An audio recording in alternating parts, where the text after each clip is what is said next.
is the Hub on Hollywood, an iHeartRadio podcast. I'm your co-host, James Rojas. I'm your other co-host, Jamie Blanco. On this week's episode, are we going to experience Barbenheimer 2.0 this weekend? The studios behind Wicked and Gladiator 2 certainly hope so. We chat with a local filmmaker who's working on a short thriller, and he needs our help. The most Googled Christmas movies in America, because it is never too early to talk about Christmas, and of course, some movie trivia. But Jamie, first, I have to talk about this because there's this new item on the market that I think just goes well with, just name it. Peanut butter and jelly, popcorn and butter, pizza and alcohol. How about that? Oh, okay. Have you heard? Yeah, let me ask you. Let me set this up. What goes better than a movie night? You're on the couch. You figure, hey, let's order some pizza. That'll be a great meal for a movie. But we need something to wash that down. So why not some tasty alcoholic beverages? Okay. But have you ever wondered, why can't I combine these two? I want to experience both of these at the exact same time. Well, Jamie, yeah. You're in luck. Okay. You are in luck because the folks over at Pizza Hut, they've created tomato wine. What? What are you talking about? What am I talking about? This sounds like a fever dream. Yeah. I know. But Pizza Hut, they've come out with a new wine that is made from, quote, ripe, juicy tomatoes infused with natural basil. The tomato wine by Pizza Hut is made in partnership with a Kansas-based winery. This wine offers an aromatic blend of fresh herbs and spices with rich, sun-ripened tomato notes and a subtle hint of toasted oak, reminiscent of a perfectly baked pizza crust. Jamie, are you already drooling at the mouth for this? Listen, I would love to eat pizza. I don't know how I feel about drinking it, James. Come on. I'm a little, I'm on the fence about this. I don't know. You're just throwing this at me. You're just throwing this pizza wine in my face. I don't know how to feel. I don't know how to feel. How do you feel about it? I'm willing to taste it so much so that I have reached out to Pizza Hut and I'm trying to get us some bottles, some samples, so we can taste test it here on the Hub on Hollywood. For the Hub on Hollywood possibly also, but also for the newsroom here at WBZ, because I saw this and I had to do a double take. I had to rub my eyes and really squint at the screen and make sure this was real. And yeah, they are actually selling it. However, it is so popular that it's hard to get your hands on them because they're completely sold out. So that's why I've reached out to the PR team and hopefully we can get a bottle to taste test this. But I had no idea. I had no, I'm a loss for words. I'm not a loss for words. Sounds like it. Right? Look, I can give you my diplomatic answer, or I can tell you how I really feel. Tell me how you really feel. James, We're honest. I hate pizza right now. I hate it. What? Look, I've got a 9-year-old and a 4-year-old, and it just feels like every week we're eating pizza. I just can't I can't handle it. From like Papa Gino's and the other one, Domino's. I mean, it's fine, but I'm so oversaturated that I don't know. I feel like if I was drinking a wine and that smell of pizza just like went up my nose, like I would just like spit, like I might barf, might spit. I don't know. I want to like it. I want to like it for your sake because you sound so excited. I am, however, holding my nose and like, there are a lot of other things that I would want to be a wine first. Let's put it that way before pizza. But you know what? Fair. For the sake of posterity, for the sake of our fans, I will try it. I will try it. Posterity, yeah. For humanity. I think it's fair. There you go. Thank you. Yeah, again, so hopefully we do get a bottle for ourselves and we could taste test it because you know what? I'll try anything once. And pizza wine is now officially on that list. And so if you, out there, by any chance, if you're watching or listening to The Hub on Hollywood and you were the lucky few who were able to get a bottle or two before they sold out online, let us know what you think, and please be very detailed in your review. But yeah, you got to give creativity points to Pizza Hut for doing this. We're talking about it, so that must be good. But you know what else people are talking about, Jamie? Do you know? What's that? No, yes, maybe I don't know. They're talking about Wicked versus Gladiator 2. Both of those big films are coming to the movie theater this weekend. And the studios, the marketing teams, they are praying, they're hoping to have a repeat of the Barbenheimer phenomenon. Of course, Jamie, you and I are very familiar with that phenomenon, but I don't think it's working. I don't think this manufactured marketing is resonating because, again, it's manufactured seemingly. Yeah, well, Barbenheimer was like a moment in time. It was these two totally juxtaposed movies that were both incredible in quality and going head to head on a huge movie weekend. It's hard to get that lightning in a bottle again. I mean, like you said, they're trying it. You've got Gladiator 2, which is this continuation of this huge franchise. And they've got, Wicked, which was, you've got the book, you've got the musical, and now the movie. But you're saying it's not quite at that level, right, so far? Yeah, the marketing teams, they're trying to make this hashtag go and make this hashtag go viral. And that is Glicked. The combination of Gladiator and Wicked. What are your thoughts on that? I was going to ask you, okay, because you were saying Barbenheimer, right? It was such an amazing moment in time, right? It was like lightning in a bottle. You had these two amazing movies with these two amazing names that went so well together. It had that gravitas. It had that Barbenheimer. But Glicked? Yeah, I don't see that working so well.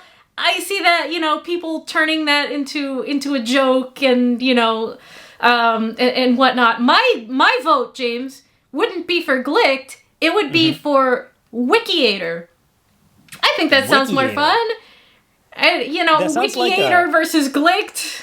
That sounds like a John Wick combination Gladiator movie, which I'd also be down for. Right. Wickiator, I barely know her. Wickiator. Anyways. No, I love that. Okay, so maybe we could get Wickiator going and we could save these movies. But there's also another hashtag that they're trying to get, make it go viral, and that is Wicked Glad, which sounds like a Boston-based movie. Yeah, no, I think that would do really well in this region. Wicked Glad. But when when you write it out, you gotta throw some H's in there. After the A in Glad, Wicked Glad. I think that would do very well here. So, Wicked Glad or Glicked. What do you like better, James? And I feel like I'm gonna go Wickiator. I'm gonna go with you. I like Wickiator. All right. Yeah, we could put that on T-shirts and it'll sell like hotcakes. But basically, it's not having the Barbenheimer effects that the studios, marketing teams have been wanting and hoping for. Because again, that's like one of those once in a lifetime kind of moments where the world unites and says, yes, we will plan to watch both these movies. I feel like there isn't much crossover between the Wicked crew and the Gladiator crew wanting to see the other film, right after. Also, like many people did the double feature with Barbenheimer. So I don't know if that's going to work. So we will wait and see after this weekend. But we'll also have to wait and see if people abide by some of these wickedly cruel or necessary rules that are being displayed for the Wicked film. And you've heard about this.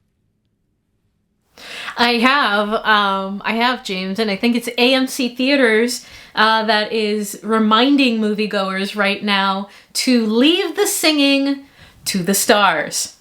Right? Don't quit your day job, people. Let Let it go, exactly. No, that's don't Frozen. quit your day job.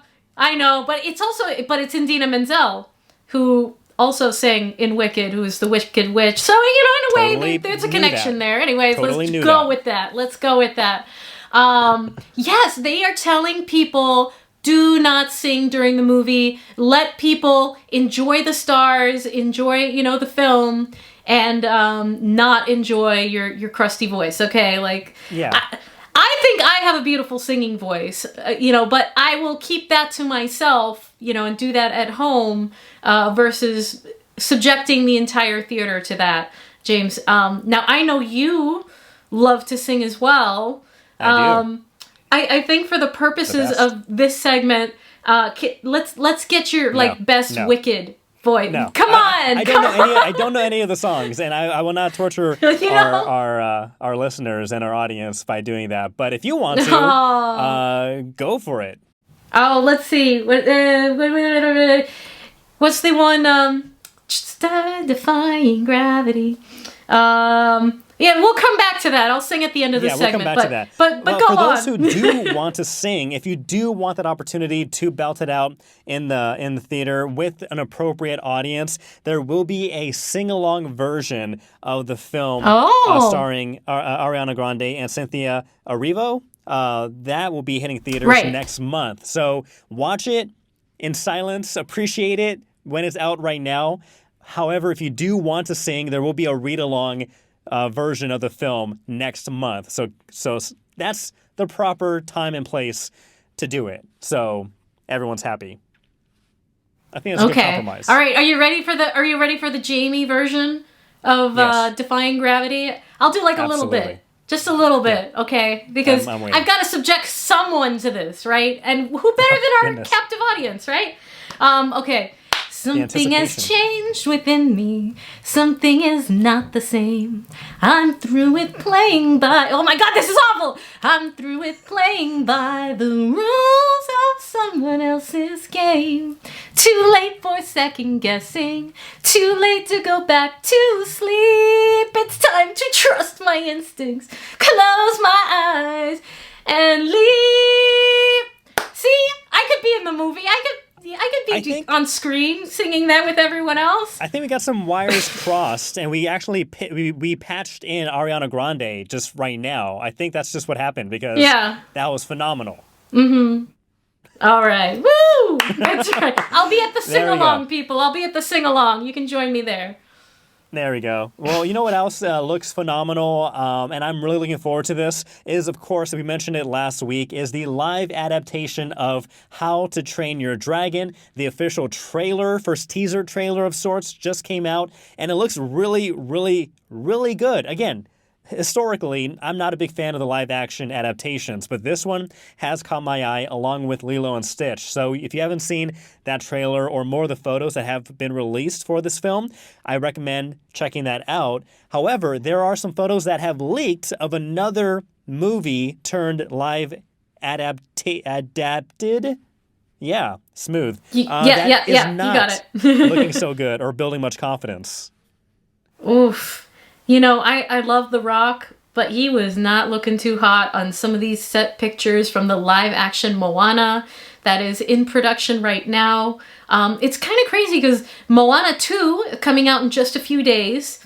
While live-action Moana is in production, we've talked about some of the better live actions, like One Piece and the things that we're looking forward to, like you mentioned with How to Train Your Dragon. But James, I don't know if you've seen this picture, but Dwayne "The Rock" Johnson, he's got his bod.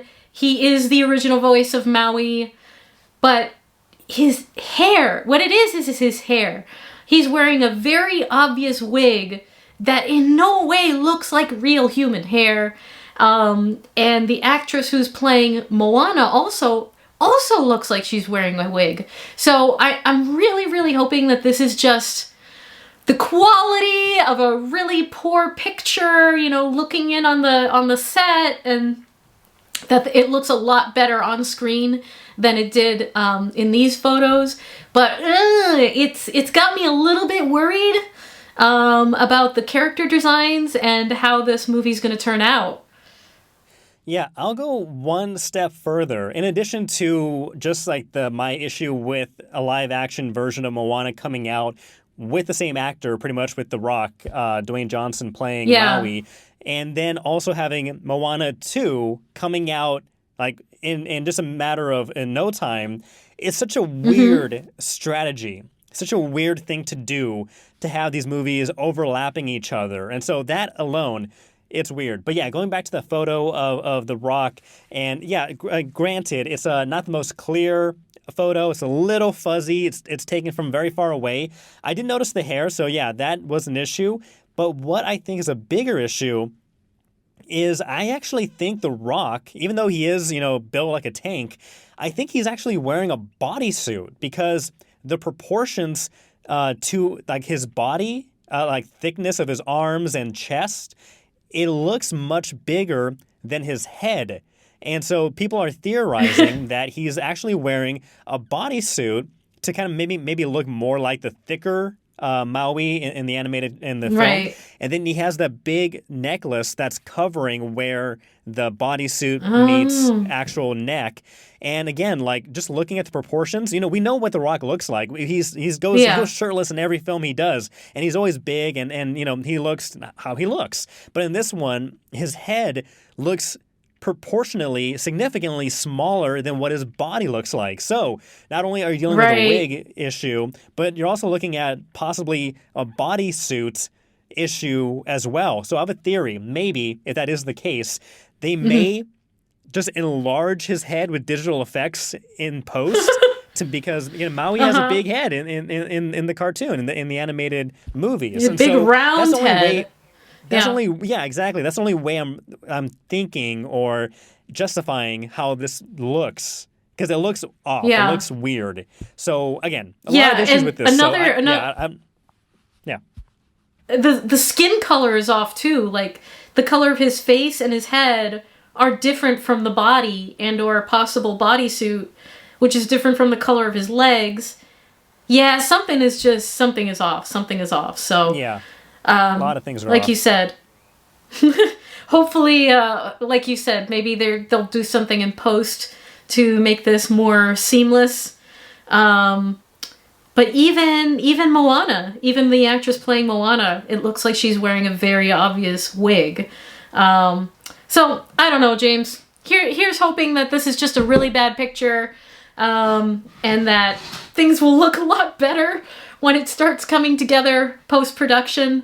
I really hope so. I don't want a giant body, Dwayne "The Rock" Johnson with an itty-bitty head. Yeah. That's more like the genie from Aladdin.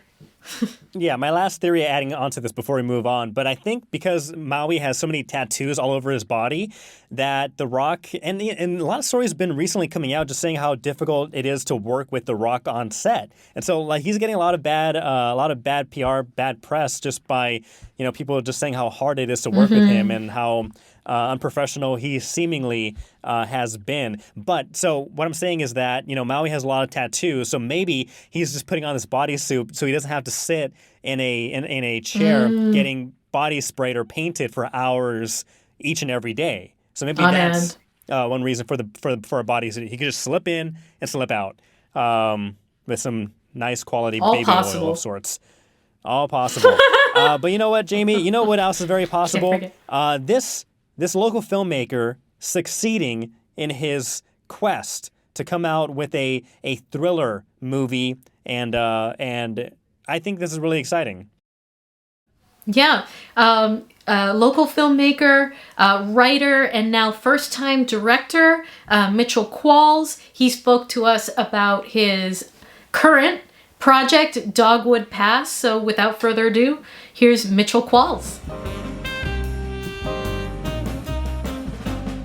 All right, we are welcoming Mitch Qualls on the Hub on Hollywood. He is a local Bay Stater and also a local filmmaker. Mitch, thank you so much for joining us on the Hub on Hollywood. Absolutely. Thank you so much for having me. So let's start off with, I guess, we'll talk about Dogwood Pass in a minute, but let's talk about your love, your passion for filmmaking. Where did that originate from? Yeah. So honestly, admittedly, I feel like I have a bit of imposter syndrome because I am very green. I'm super, super new. Been writing for a couple of years. Didn't go to school for filmmaking, anything like that, even though the college that I attended, Florida State University, has a great program. I believe the director of Moonlight came out of there. So they have a great program. And so I had, talked to a couple of the students who were doing that and was tangentially related and was able to observe some projects, but never did it myself. What really, I mean, ever since I was a kid, just was always plopped in front of the TV watching movies. I remember I would get like a DVD for Christmas, and the first thing that I would do is I would watch the behind the scenes, like the Peter Jackson stuff, like the behind the scenes for the Lord of the Rings and his King Kong film. I mean, that was like when I was like 10 years old, my filmmaking school, so I just became obsessed with it. It seemed like magic to me. I really, that's honestly the best answer that I have. That's where the passion comes from. Yeah. And so you said that you're from Plymouth. Mitch, so talk about just recently, in the last few years, talk about your journey of getting into the film industry in New England. Yeah, so starting off with the writing, I mean, I first and foremost am a screenwriter in terms of the filmmaking aspect. I started off, I was originally very hesitant to, as everybody is, I think, when they start, you compare yourselves to your idols, your heroes, and you say, gosh, I'll never compare, right? And I think the best Christmas present I ever got was my mother. I think it was 3 or 4 years ago. For Christmas, she got me the one of the first drafts of the Interstellar screenplay signed by McConaughey, which is my Wow. favorite movie. And I read through it that like immediately after I got it, and it really wasn't that great. It was so different from the actual movie, and that's what made me want to start writing. Is because I was like, wow, everybody can do a bad first draft, and so I just started writing, and I wrote a bunch of crap. And then it started getting better. I watched a lot of YouTube videos. Most of my writing education on story structure, aside from the inherent understanding that you get from watching movies throughout growing up, came from like YouTube playlists and podcasts and reading books and stuff like that. So, self-taught. But that was really where the writing started. And yeah, just kept doing it, then started posting on Facebook pages, local Boston filmmaking groups, and saying, hey, I'm trying to start out screenwriting and I'll do a short script for free, just because I want to see my words get filmed. So I had a couple of those, a couple of student films, actually. I was very fortunate enough to connect with student filmmakers who, for like final projects, they had to direct short films, and some of them weren't great writers. And so they tried to outsource it. So I started off doing that. One thing I love about, today, the filmmakers who are coming up, like filmmaking has become so much democratized where all you need to really practice and to get started is like a camera phone and like, as you mentioned, there are YouTube videos, tutorials online, and it's never been easier to try to make a film, to learn the craft and teach yourself. And so I think a story like yours really resonates with a lot of people who have the same passion, who maybe 10, 20 years ago would think, oh my goodness, I have to jump through hoops to get this ball rolling. Now, you're throwing away the hoops. You're rolling that ball yourself, and it's becoming so much easier. Maybe not easier per se is the right word, but much more likely to make something yourself. Accessible, maybe. Yeah, yeah. I think that's really awesome. Yeah, lower barrier to entry, I believe. I remember one of the first films that I wrote a screenplay, like just again, completely free for a local filmmaker who said he wanted to do a short horror. And I was like, I can write that. So I wrote, a 5-page short horror, and he liked it. And funny enough, they were going to shoot. And the night before they were going to shoot in New Hampshire, he texted me and he was like, hey, so the location that we had, it's changed. The person who had the house dropped out. So can you change it from taking place in an apartment to like a hospital set because we have access to that? And I'm like, no, that would change the whole story. But then I said, you know what? My roommates are out of town.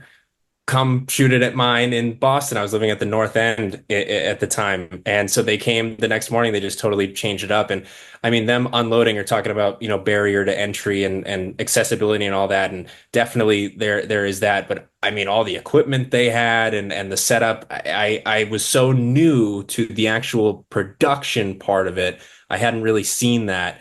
And so, yeah, just loading up all the equipment and 30 minutes to set up one shot with the lighting. And I mean, it was a lot, but I fell in love just looking through the viewfinder and watching the director kind of work his magic and directing the gaffer to adjust the lighting to his vision. Like it was just so cool. And I was like, "Oh, I really want to do this." And that's when I think knew that beyond writing, I also wanted to dip my toes into directing too.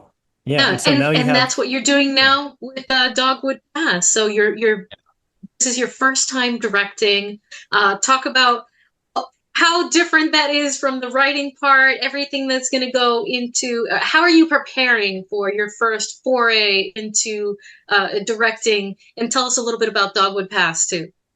Yeah, so again, from my YouTube college, some of the consistent advice I've seen is that it's always good to be over prepared. So I'm storyboarding everything myself. I'm not even that great of an artist, but just trying to draw stick figures and the angles that I'd like because when I was writing it, I knew I saw it in my head as a movie.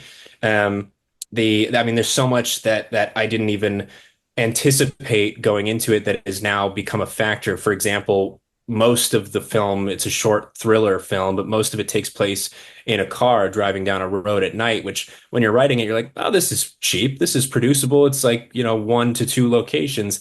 And then we're now getting into the process of it. And my producers who are much more experienced than I am are saying, okay, well, the actors can't drive while they're acting, so now we need to get a flatbed to tow the car so that it looks like it's moving, but they're not actually driving it. And in order to have the flatbed tow the car, then we need to have a road closed down, so we'll need a police escort for that. And it's like, oh, well, I didn't know that, so it's good. It's good to learn.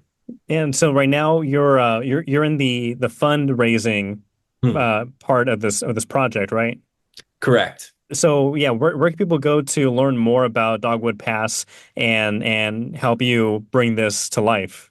Yeah, we have an Indiegogo.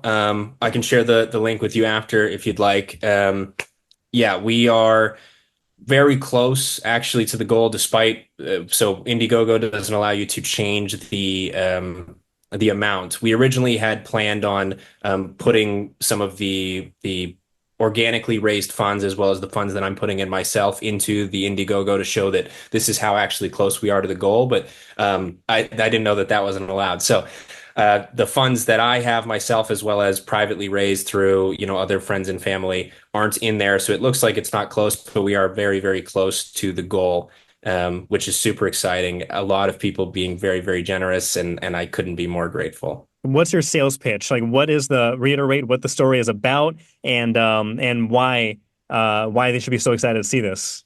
Yeah, so the log line is when a guilt-stricken mother meets or befriends a mysterious woman at a bar, she is unwittingly involved in a revenge plot that forces her to confront her own past. I took a lot of inspiration from films like Prisoners, No Country for Old Men, Nocturnal Animals, really gritty thrillers, grounded.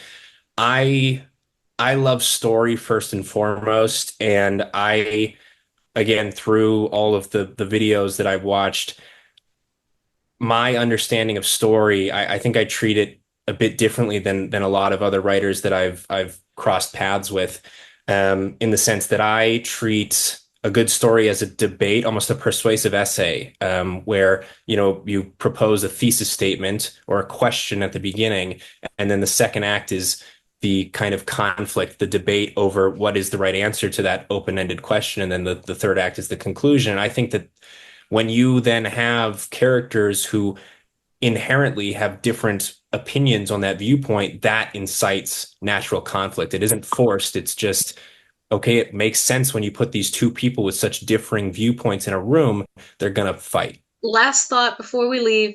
What is your big dream and your biggest advice for anyone starting out?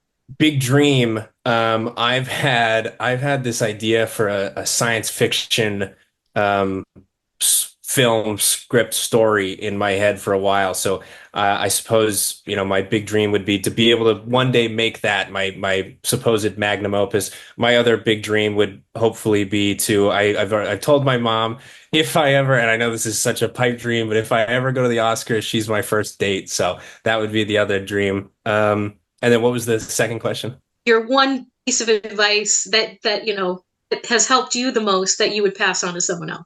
Yeah, if you are hesitating to do something, I'll be like passion-wise, out of fear of inadequacy, just go for it. Just start doing it, because practice makes perfect. So if you never start, then you never will get better. So just start bad and then just get better. That's how everybody practices. That's how everybody improves. Love it. All right. Thank you, Mitch Qualls. Absolutely. Thank you.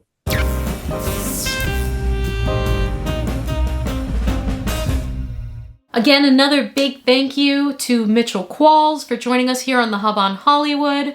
Very excited about his project, which is underway. So we will have the link to the Indiegogo below, where you can contribute to that, help bring that story to life. And if you are a filmmaker yourself, and you want to be on the Hub on Hollywood, we want to talk to you. Are you a writer, a director, an actor, a stunt performer? Let us know. We would love to have you. Do you do background? Do you do weapons? Do you anything and everything in the film industry here in New England? We want to talk to you on the Hub on Hollywood, showcase your work, and just give as much love as we can to the local filmmakers and the filmmaking industry here in New England. All right. Well, speaking of love and spreading that love and joy to the world, let's talk about Christmas, because it is right around the corner. To the world. Jamie, I'm already listening to Christmas music. I started like 2 weeks ago. I'm getting into the season early this year. How about you? Are you one of the ones who are avoiding Christmas music until December 1st? Or are you like me, kind of, eager for it to start? Again, I don't want to be a downer. Normally, I'm a huge Christmas person. Normally, the second Halloween is over, that's it. Like, I bring out the Christmas stuff, and I just don't feel that jolly this year. Oh, goodness. Maybe it's the existential dread. But I think we could all use some cheer. I think we could all use some joy and some hope and some cheer. Whatever holiday you celebrate, whether it's Christmas or Hanukkah or Kwanzaa or whatever, holiday you celebrate at the end of the year at this time, I think we could all use that boost. And so yeah, James, it's about that time. It's just about that time. What are we looking at here for Christmas movies?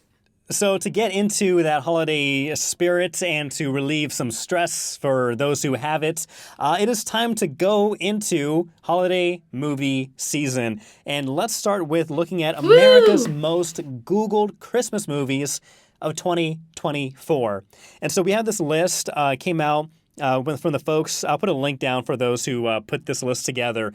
But we have a top 10 list of the most searched Christmas movies. And so this is, of course, clearly the most definitive list of the best movies to watch this year. Jamie, we will start at number 10. And some of these I have not seen, so maybe I will add this to the playlist this year. But coming in at number 10 is The Family Stone from 2005, coming in with over 90,000 searches on average per month this year. Have you seen The Family Stone? I have not, no. But I've heard good things. No, what's it about? I have no idea who's in it. I have no idea who's in it. I did not do that much research into this list, but it's on the number 10. All right. So we'll put that there. Yeah. Number 9, Jamie. Brrr, little drummer boy roll, drummer boy drum roll. Grumpy Old Men. Grumpy Old Men coming in at number 9. I feel like I saw that as a kid and enjoyed it. So what's this one about, Jamie? It's about grumpy old guys who find the meaning of Christmas. Right? I don't know. It's a Grumpy Old Men, 1993. Looks like it is a American romantic comedy film directed by Donald Petrie, and let's see, we have more. It was followed by the sequel, Grumpier Old Men. Right, that's right. That has no details about what it's about, though. So, anyways, this is a great list. Great. We're starting off on a very good note. But you know what I have watched? And it comes in at number 8, and that is How the Grinch Stole Christmas, the 2000 classic starring Jim Carrey. That one's really good. Wow. I think that one holds up very well. Exactly. I cannot believe that that's from the year 2000. It has not. It has not been 24 years.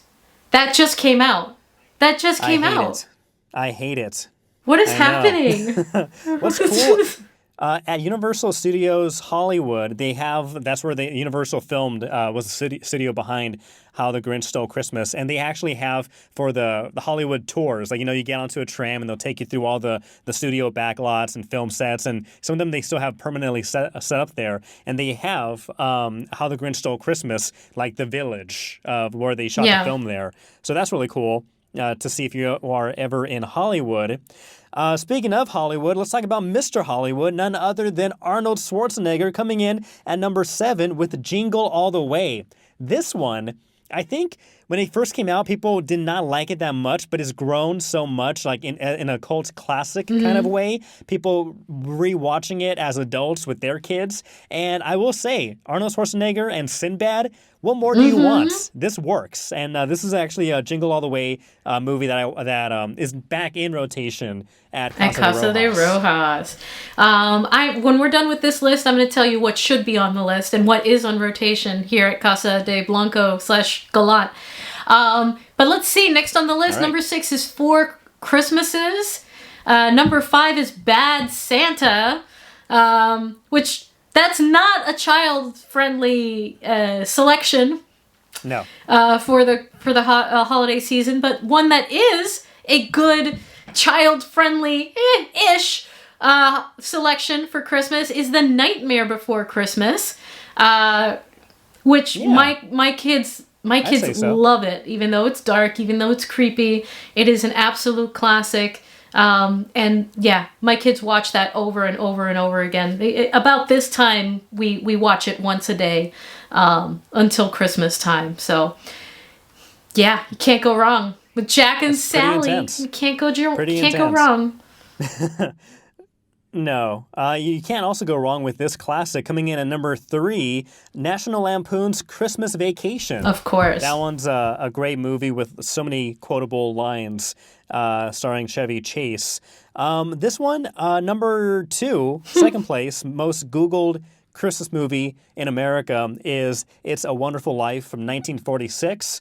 That one I've watched maybe twice in my life, and maybe I need to rewatch it as an adult because I've watched it as a kid, and yeah, like it's good, but never really like, oh, we gotta put that back on. But maybe as an adult with a family, and all that stuff that goes with it, maybe this will be one to watch once more. Jamie.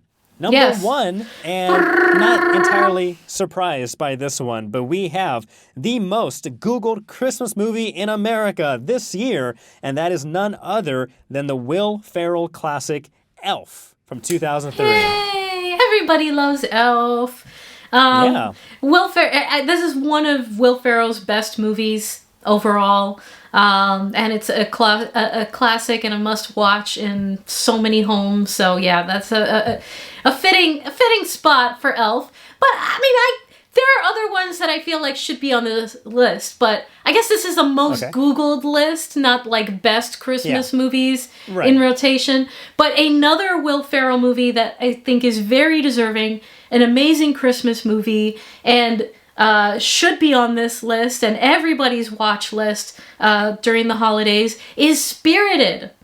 Spirited, which came out in 2022, filmed here in New England, stars yours truly, me and my son, we're in a scene with the Santa Claus in the mall and the Santa line with Ryan Reynolds and Will Ferrell. And not only, not only for us, but really, it is a really good movie. It is solid. It's a musical. It's fun. I think it's definite Elf level. So maybe time will tell on this one, but I think that Spirited should be right up there with Elf and definitely on the watch list every year. Yeah, and I'm actually surprised because it's just always in discussion every year as a Christmas movie, but Die Hard, I'm surprised that it's not on the top 10 list. I'm not sure if the people who made this list consider Die Hard to be a Christmas movie. They should. If not, they should be fired. But no, very good. A lot of Christmas movies. I'm looking forward to it. As I said, I'm back into I'm fully into the season, listening to music already. Like, my daughter and I will be driving from daycare to and from. Yeah. And I have the iHeartRadio app set up, the North Pole station. That's right. And we just listen to the same songs over and over again because there are only so many good Christmas music songs out there. Exactly. And you know what else you can find on the iHeartRadio app? What? The Hub on Hollywood. All right. Anywhere that podcasts are heard, you can find us, Hub on Hollywood. Check us out on the social medias. We're everywhere that you are. We're now on Blue Sky, which is a new development. James Rojas is on Blue Sky. Are you on Blue Sky too? You can find us there. Not yet. I haven't had time. So I'm on Blue Sky. Yeah, Follow you me are. on Blue Sky. Exactly. James Rojas. And we're on Instagram, we're on YouTube. If you haven't already, please go on YouTube, subscribe to the channel. It really helps us out. We are so close to 300 subscribers, James. Yeah, that's awesome. That's really so exciting. We're almost there. Yeah, over 290 subscribers. So you could be number 300. If you are the 300th subscriber, then comment down below. And we'll give you a shout out. Give you a shout out. Yeah, maybe absolutely. a sticker. No, that's great. If you want a sticker, really call good us. Year. Message us. Yeah. Do we have stickers? I feel like we had stickers at one point. We'll give out leather jackets for sure. Wow. Where's mine? I want a leather jacket. It's in the mail. Yeah, go ahead and follow us. Thank you so much for the support and love that you show us every week. For those who are new to the Hub on Hollywood, thank you so much. We do, movie reviews. We have a lot of insights, a lot of interviews with local New England filmmakers. If you are one of them, please reach out. We'd love to have you on the show and talk to you about your projects because we're all about highlighting and showcasing local talents. But you know what else is a talent, Jamie? Our talent, our skill at solving Cinequote trivia questions. What indeed. So we are on, today's game is number 708. If those of you who are listening or watching want to play along, we are at cinequote.net playing game number 708. We are on a 3-game winning streak, which is nothing to sneeze at. Yes, we are.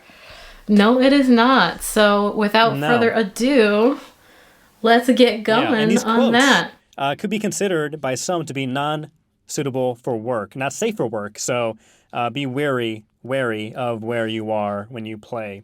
But yeah, let's start with quote number 1 in 3, 2, 1. I know you're not everything you seem. Don't worry, I won't ask a lot of questions. I don't want to hear you lie. You take risks. Just promise me you won't risk us. Any ideas? No, not ringing a bell yet. So we can go check. Yeah. Yeah, let's check the next quote. Let's try the next one. In 3, 2, 1. 9 out of 10 war victims today are killed with assault rifles and small arms, like yours. Those nuclear missiles, they sit in their silos. Your AK-47, that is the real weapon of mass destruction. Ooh, this is a heavy movie. Is it like... It's not Terminator, is it? One of the Terminators? No. No,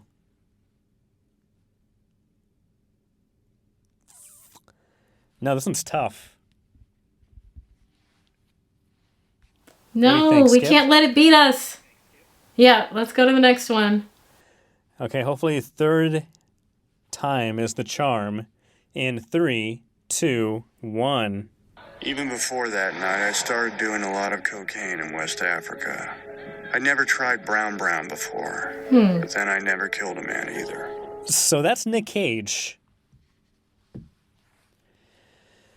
You're the Nick I need a Cage lifeline. guy. I need to call my wife. Or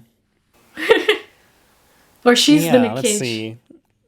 Even before that night, I had started doing a lot of cocaine in West Africa. I never tried brown before. Oh, wait. Oh, I know what this is. I know what this is. It's, What is it? it's the one where he is, it's at the tip of my tongue, tip of my brain.